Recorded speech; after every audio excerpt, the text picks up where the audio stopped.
Great. Hey everybody, good morning. My name is Woodson, and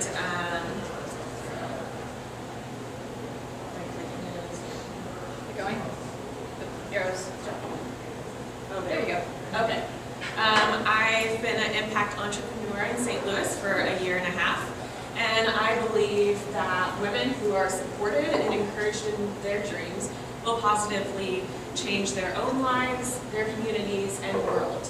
And we use fashion to create opportunities for women in Uganda and here in the States.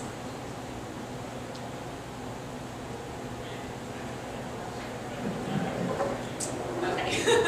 So SSeko Designs is an ethical fashion brand based in East Africa. Our workshop is in Kampala, Uganda. And SSeko sandals and other products are handmade by a group of young women in Uganda who are earning money to finance their university and to continue to pursue their dreams. So the issue that we're solving is that in Uganda, high potential young women are unable to go to university because it's a male-dominated, impoverished society. And so here in the States, we sell the items that they make, and when I say we, I mean I. I sell the items that they make in the area and have taken a few trips across the country and sell the crafts and tell the story to different people about our sisters, my sisters in East Africa, and about invite communities in to play a role in their story. So my impact in St. Louis so far is that in the year and a half, starting from nothing, I've had 400 customers and growing through different events at farmers markets and universities and businesses, in homes, just community groups where we're able to gather together, build community, grow relationships, and learn about opportunities across the world and how women can pursue their dreams. From the SSeko program in Uganda, 87 women have gone on to university, and it's been a 100% success rate. None of them have dropped out or left. They've all either graduated university or are still in university. And in the year and a half that I've been here in St. Louis working with our sisters in Uganda, I've partnered with 3 young women and have been able to earn them bonus scholarships along with the support of communities. And that would be Sharon Jr., who dreams of becoming a dentist. Then there's Edith, who dreams of becoming, Sharon Jr. I worked with in 2016. Then Edith, the beginning of this year, she dreams of becoming a surgeon. And then Liz, who I'm currently working with to earn a bonus scholarship with communities in the area. She just started university in September and is studying gender studies in Uganda, which I find very exciting. And I also have been able to grow a group of women that I'm able to mentor and encourage them in their dreams and support them as they start their SSeko stories and earning their sisters in Uganda their additional bonus scholarships for university.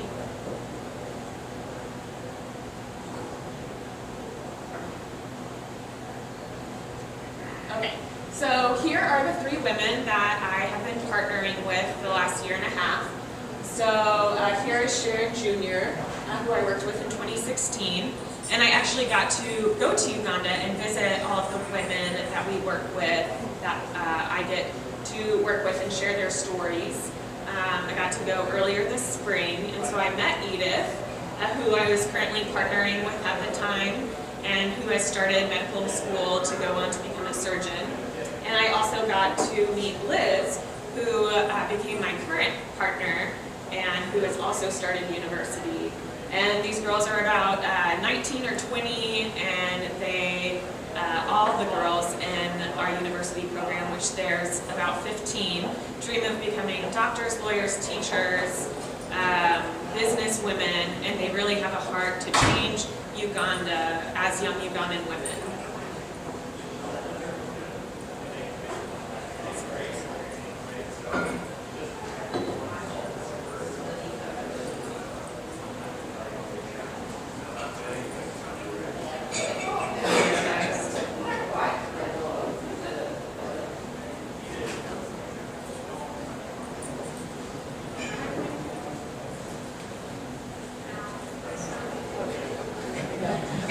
So my business beliefs and are at the core of what I do is to build community with other entrepreneurs that we as business people and I, as starting off a year and a half ago, cannot do what I do alone.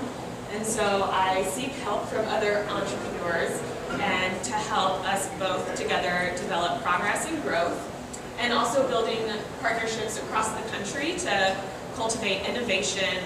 And I have worked with a woman in Pennsylvania that we're constantly creating ideas together and bettering each other's own businesses. I also am very passionate about using the power of story to create change and impact in the world, and using that to really move people.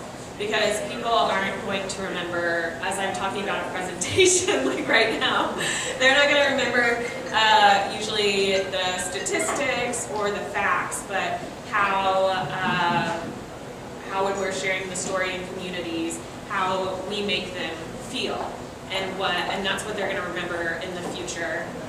Also, using creativity in business, and just continually working to find new methods and think out of the box, which every business should also be working on. And then with community, that also goes with relationships.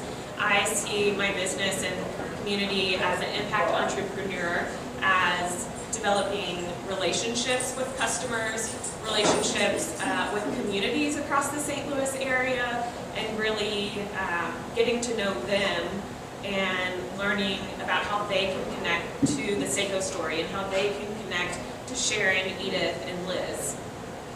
Then, of course, really my core belief and how I run my business is supporting women and men pursuing their dreams and helping them realize and pursue those dreams and making them become a reality, both here in the St. Louis area and, of course, in Uganda. And they're really our sisters in Uganda, and our team members, my team members in Uganda, have really encouraged my team here in the U.S. that I have built, and that they have been through war, poverty, loss of loved ones, then also the fact that they're women in a male-dominated society, and they keep pushing on and saying that nothing is going to stop them and they're going to continue to pursue their dreams. So they are actually the ones that inspire me to support women in the St. Louis area in pursuing their dreams.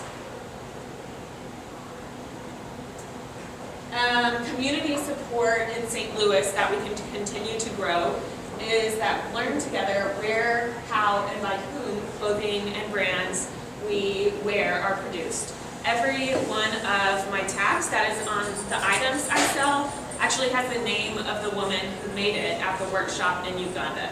So you can go online and see the face of the woman and read their story and read about their dreams and be really connected to that.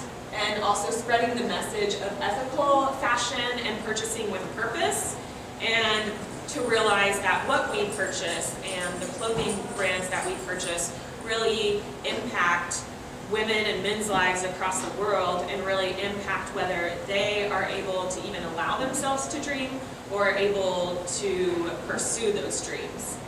And then, of course, inviting the SSeko story to be shared in different circles, to continue to spread about our sisters in Uganda, and currently Liz's story about how she has overcome all odds to study gender studies in a country where it's focused on men. I'm just I'm just amazed by that, really.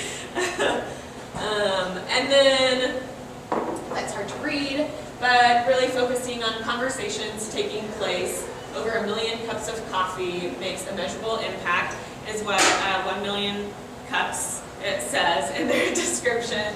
And while I can't stand coffee, actually, I am working on building relationships with women and change makers of over 1 million cups of chai and hot chocolate. So there I am. And why is the SSeko story and all of this even important? It's because I believe, as another core point in my business, that every human deserves work in a dignified workplace and be given the opportunity to pursue their dreams beyond their wildest imagination.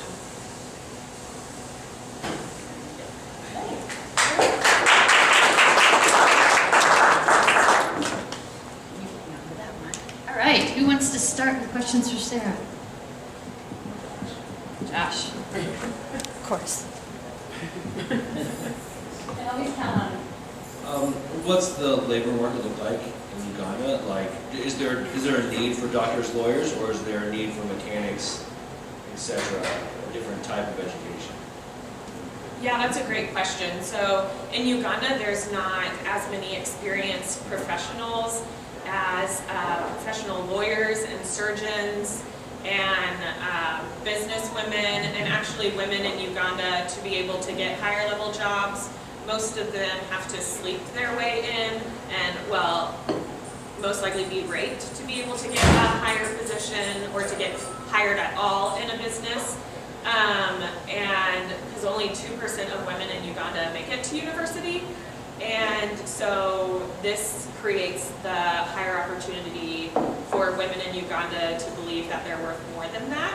And then also, when I was there in the spring, you'd be walking around and driving around and see in alleyways advertisements to go have some kind of surgery on a kidney or whatever it is, and this is in some sketchy alleyway. So people doing unexperienced, obviously, and not trained in what their field is. And then, of course, more lawyers to be able to help with, human rights issues, to speak for women, and be a voice for them. But in any sense of what's any growing economic segment? Like, is there again let's say that if they had a growing software industry, there'd be a demand for software engineers. I'm curious about the labor economy of Uganda. Is there a growing segment that is desiring a certain type of skill set beyond it just being, looking at impoverished examples, looking at the market demand for occupations? Do you know that? Yeah, so education is becoming a really important part there, and people realizing that they can't get very far without education, and so that is becoming more in the labor area, to be educated, to be a professional in their field. And so sorry, I'm trying to figure out how to answer your question. And so then that puts the need more on more professional and more experienced individuals in that field. And there may not be, I'm sure in some areas that there's not the demand for it necessarily, we need this, but the women in Uganda I specifically work with are seeing that in their country and saying that they're going to change that, and seeing, obviously, as an impoverished society, that there are issues there, but that they're going to work to change the labor field and create a need for experienced doctors and experienced teachers to grow Uganda economy. Did I answer that? Close. Sorry. That's all right. Oh, question back there. Sarah, can you talk a little bit about your aspirations for growth and provide a little more context about the financials? Like, You've talked about 3 women that you've helped so far, and maybe give us some idea of like what it takes to generate, what kind of revenue you've generated, what kind of sales are necessary, and then what kind of percentage goes back to help these people get their college education. Yeah, that's a great question. So I don't base it on a percentage of the sales going to support Sharon, Edith, Liz, the other women I will partner with, but it's based on, because we are a business and we're not a charity, we're not a cause-based business, that the more I sell, that the more women we can hire in Uganda, and the more full-time staff we can hire in Uganda, who are Ugandans who are on the ground there, who are training and mentoring our university-bound class. So yeah, the more products that I sell, the more we're able to send women to university and get that bonus scholarship for them. And at the moment, I work with other women, have partnerships with them where across the U.S. that we have 15 university-bound women in our current class that have just graduated from the SSeko workshop and just started university in September. And so the goal would obviously be to grow that.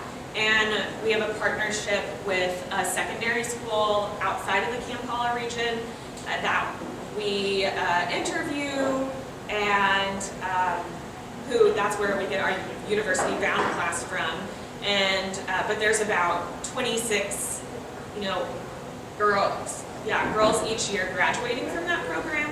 And right now we're only at 15, and I've only been able to partner with 3 in a year and a half.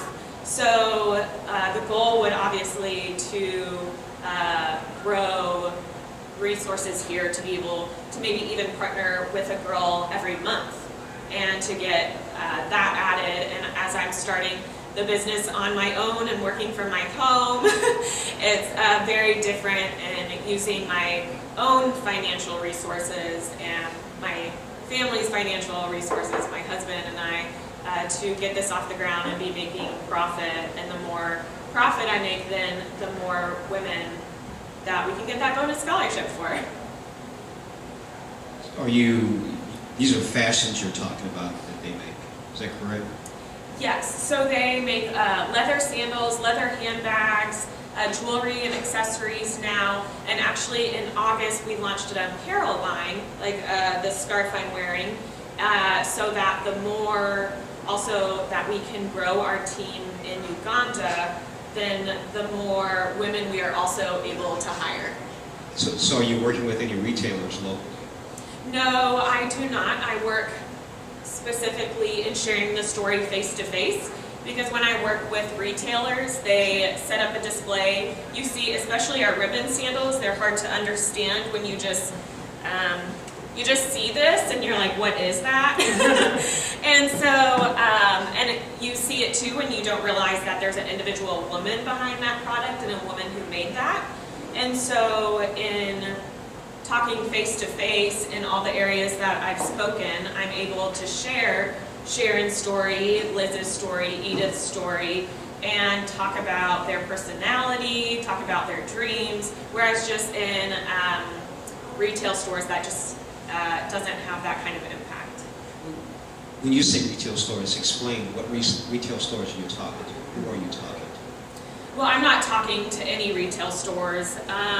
We had a display in Plowsharing Crafts. There's a display in Plowsharing Crafts, and I love Plowsharing Crafts. They're doing amazing things with fair trade and ethical brands who are empowering people across the world. But the display is difficult to understand, and as I've seen with business partners across the country, the display, it's just, so different retailers that way. So I hear plowsharing. So my question is, any type of Afrocentric shops, have you worked with any of those? No, so we're really moving away, my partners and myself, we're really moving away from the traditional retail model. and that's not even a focus anymore. I think there's a loss there. You should talk to a shop here in St. Louis called Afro World. I think she would be very interested in what you have to say. I think you're missing a particular retailer, which is actually an African shop or an African-American owned shop that is Afrocentric. That's my question. Have you talked to any of those people? Have you actually worked with any of them? No, I have not, because again, it's once the display is set up there, unless I'm there every day, our focus as an impact entrepreneur is sharing the story and not necessarily about high growth and high financial gain.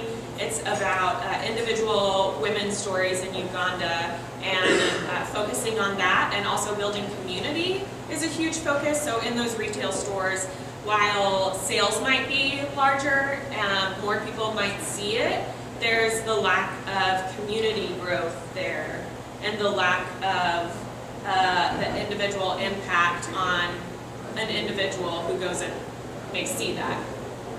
I challenge you to talk with Afro World. Is it Afro World? Afro World here in St. Louis. Okay, great, thank you. Yeah, that's fine. Hi, I wanted to know if you have, I love all of your products, I just love products like that, but I am very interested in that type of impact market. So have you taken any look at things like Noonday Collection? That's also an impact organization or impact business that does just the things that you're doing, things that are made into those villages, and then those things are sold, and it's most of those things are e-commerce, of course, and then 31-bit. Take a look at some of those business models, because those are not in the stores.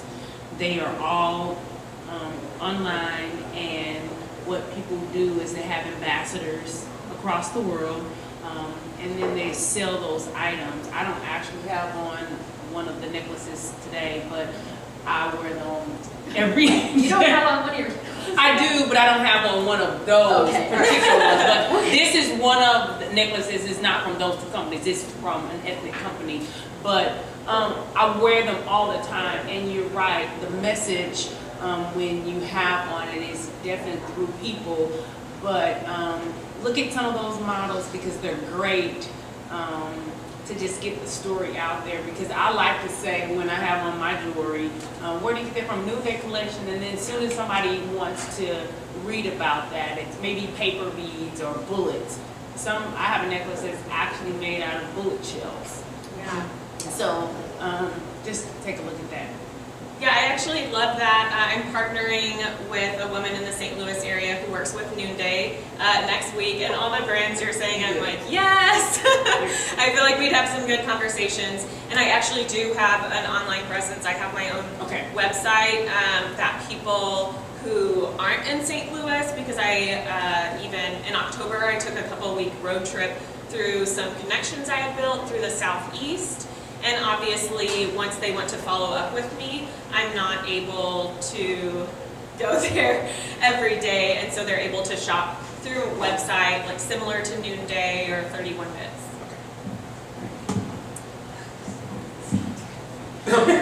I'm going to push back a little bit here on your presentation. And you've talked a lot about the story, about the girls and everything like that, and quite frankly, just giving you some advice, your merchandise is sitting completely secondary. And I say this because you're still a business, you're an impact business. I know a lot of people in the impact world, and the thing you have to remember is you're still a business. And if your doors aren't open, doesn't matter. Doesn't matter. You can have the best intentions in the world. If your doors, if your lights aren't still on, it doesn't matter. So you've got really cool stuff, and you don't really talk about it, and you really should. And I'm going from my wife's perspective. My wife, if given a choice between buying something that will help somebody like this or not, she'll go with the person that will help. But it's got to be, it's got to meet that baseline of cool, that baseline of fashionable. And I'm just looking at this stuff, and that's all. It's very nice looking stuff. And don't downplay. I know you were talking about the community and wanting to build the stories and everything. but you also got to sell. You got to move merchandise and say this is handcrafted quality stuff. Talk about that because it's important. It's important that someone is both gets the feels like, hey, I'm helping somebody. I'm also getting a one-of-a-kind piece of merchandise. And so I really don't want you in the story. The merchandise is part of the story and a very powerful part of the story. So I don't want you to neglect that for the other part that you're clearly very passionate about. You need to have passion for both. So just please take this as constructive criticism, not an attack or anything like that. No, I really love that because that's actually something I struggle to balance because I am so passionate about this story and I've been to Uganda, so I want to talk about that all day long. And so the last couple of months I've been working to try and balance that. And with a 6-minute presentation, which I haven't had one so short before, I did overweigh the story. So I thank you for saying that.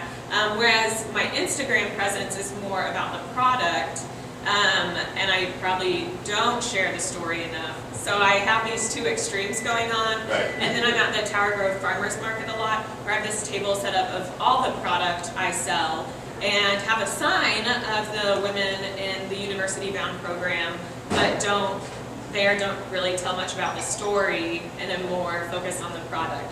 So I think a balance, Yeah. that's definitely something I really need to work on, and I thank you for that. Right, yeah. Can I just follow up? Sorry. I have a lot enough voice. Your voice. And just talk about, there's clearly, I see sandals, I see bags, clearly show it. These are all the stuff we sell. Make me want to buy it, period, and then go, and you get that on top, done, sold, okay? Okay, so, and as we'll have plenty of people can obviously come up and hear more about it. Where can your social media is all fairly intuitive, right? It's at SSeko Designs on Twitter, on Instagram. I'm on Instagram and Facebook, and it's actually at SSeko Sojourn, so SSeko SOJOURN. Okay. And I have cards that I'll set out that you can grab with that information on it, my email address, the website. And just to say, on that point, is that everything is ethically produced in East Africa. We work with partnerships in Kenya and Ethiopia also, and it's all genuine leather. 98% of our materials come from East Africa, so we build the economies there, and it's crafted by experts, and a reason why we don't make, for instance, this leather bag at our workshop in Uganda is because we have such a high quality standard that Ethiopia has much better expert leather craftsmen. So, thank you. So, you mentioned it already in your presentation a little bit, but we always want to give you the opportunity to reinforce how the community can help. Because that's what we want people to walk away with, presenters to walk away with. Yeah, so I'm definitely looking for more opportunities to share the SSeko story across St. Louis. I only moved here 2 years ago when I got married. My husband's from the St. Louis area, so building connections and looking in those areas. And I've been more working off of, here's a group of 10 women who I can talk to, and then I can get a connection from this one other woman to introduce me to her community and her circle. So really getting a larger presence across the St. Louis area is what I really would like to grow in, and in communities that I'm not connected with, because once you start going off of one woman leads you to another woman, you're still working in the same realm of circles. And so to get to people who I have no connections with. And so really what I'd like is to build the SSeko story across the St. Louis area. For people, when they hear of SSeko, they know what it is, they know that it's a beautiful product, and that there are these wonderful women in Uganda making it. Okay, well, thank you so much, Sarah. I appreciate it.